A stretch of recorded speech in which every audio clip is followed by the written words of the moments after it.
Hi everybody, this is Kitten Katt. Welcome to my YouTube channel. Tonight I decided to go a little more casual, so I'm wearing this kind of Kitten Katt new wave outfit with this flannel miniskirt, and I also have my fishnet stockings on, my strap stiletto heels on, and this really cute pink sort of lacy top that I bought from Forever 21. So I wanted to just show you this outfit really quickly. It's kind of a summery spring outfit, so I wanted to model that for you. You can get the effect. And I hope everybody's having a good evening, and I hope everybody's having a good summer. And so let me come over here and just give you the side angle on that. You can see it's a really cute skirt.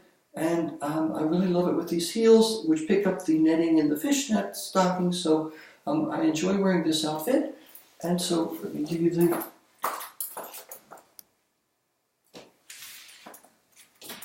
So this is a nice outfit. It really makes me feel girly, and it helps me express my feminine side. What I'd like to do tonight is change gears a little bit and kind of lighten things up just a little bit. I know it's been kind of heavy, and I've been rather eccentric of late, but I wanted to try something else, a little more fun. It's also spiritually related, but it's coming from a different tradition.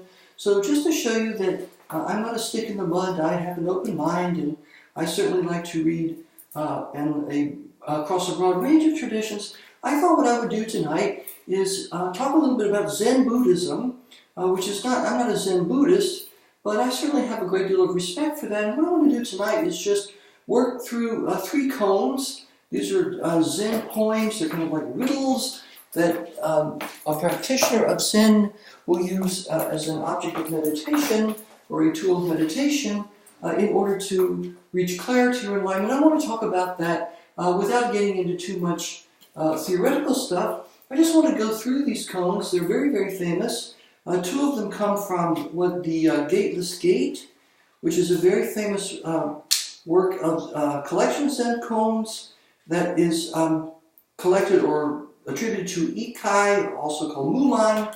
So I'm going to read a couple from that, and then there's another one I want to read. And I think one thing that's interesting is that there are many different ways to approach these koans. There are many different ways that people could get use out of them.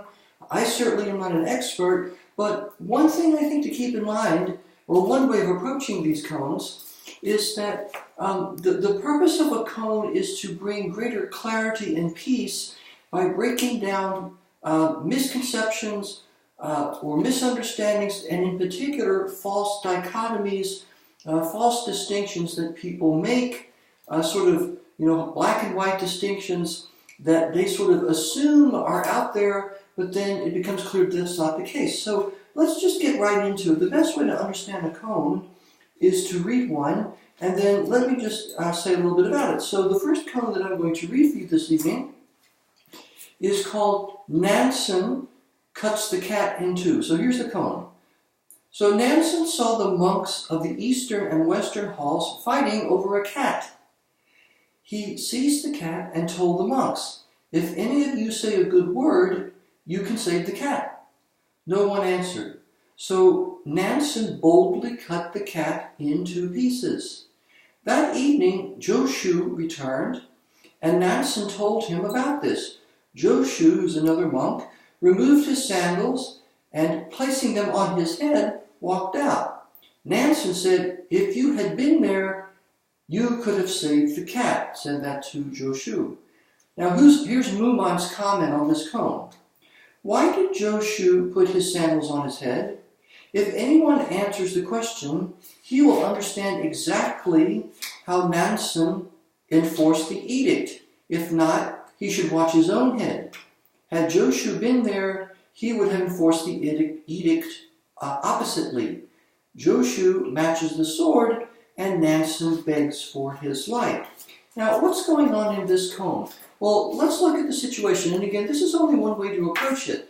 But here we have a conflict that arises between the monks on the eastern side of the monastery and the monks on the western side. And they get into this argument about who's going to take care of the cat. and they can't solve it. And so Nansen comes along, almost like Solomon threatened to do in the Old Testament with the baby. It was claimed by two women, and Nansen cuts the cat in two. And then xoxo comes and, realizing what Nansen has done, in apparent disgust, puts his shoes on his head and walks away. Now, what's going on here? Well, notice that the entire controversy is, in a way, the whole debate over the cat is based on a false dichotomy.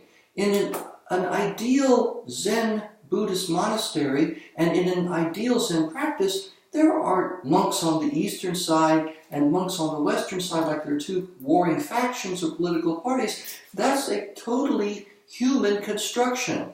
And it's because the monks have divided themselves up into this false dichotomy that the whole argument or debate over the cat arises, which leads to Nansen cutting it in two and xoxo walking away in disgust. The point is that if they hadn't imposed this false dichotomy between the eastern and the western sides of the monastery, there wouldn't be any debate. The cat would never have been cut in two. There would never have been a problem. The whole problem is dissolved and never would have arisen in the first place. That's Zen. That's the kind of clarity that Zen seeks. Now let's look at another one. This is also from The Gateless Gate, and this is one called Two Monks Roll Up the Screen. Hogen of Saidro Monastery was about to lecture before dinner when he noticed that the bamboo screen lowered for meditation had not been rolled up. He pointed to it. Two monks arose from the audience and rolled it up. Hogen, observing the physical moment, said, "The state of the first monk is good, not that of the other." Now here's Mumon's comment. "I want to ask you, which of those two monks gained and which lost? If any of you has one eye, he will see the failure on the teacher's part." That would be Hogen. However, I am not discussing gain and loss. When the screen is rolled up, the green sky opens, yet the sky is not attuned to Zen. It is best to forget the great sky and to retire from every wind. Now, what's going on in this koan? Well, I suggest one way of approaching it is to look at this idea that Hogen is saying, well, look, which one of the two monks, they're both rolling the screen up together. And they do so in order to prepare for meditation, to reveal the sky. And he says, well, one monk's performance was good and the other one wasn't. Well, let's think about that. Really, when two people cooperate in an activity or a task like that, like rolling up a screen, so one's on this side pulling on the rope and one's on this side pulling on the rope, and they do it together, there's no competition. They do it together. They both do it. It's not that, well, this one does his part and this one does his part, and so maybe one of them did his part better than the other one, and so if they both done the same job equally well, then the whole thing would have come off better. No, there's no his part and this one's part, there's just together. So the whole question about, well, which monk here is the one whose performance was better, or which monk's movement or moment was better, that's a false question. It assumes that what they're doing is somewhat like, well, suppose that somebody brings water to a feast or wine to a feast, and another person brings the meat, or one person cleans the house and the other person cooks the meal. Well, those are two separate tasks. But here we have only one task jointly performed, and it doesn't make any sense to say, well, who does his part better? No, there aren't parts, there's just one thing. So you see, once again, there's this false dichotomy that's being assumed or imposed that arises, the entire line of questioning on the part of Hogen to arise, and that's why the teachers made a mistake. There is no dichotomy like that. There's just the two monks raising the screen jointly, and it's very peaceful, reveals the green sky for meditation, and that's it. That's Zen. That's the kind of insight that the Zen practice wants you to acquire. And there may be other ones, and there may be other ways of approaching this, but that's fine. Now let me read one last one. And this one has particular relevance to me, Katje, personally. This is not from the Gateless Gate. This is from 101 Zen Stories. This is both, all of these are published in Zen Flesh, Zen Bones, a collection of Zen writings compiled by Paul Reps, and Nyogen Senzaki. So this is a very common book. You can get it on Amazon or Barnes & Noble or in a number of places. So this one's called No Water, No Moon.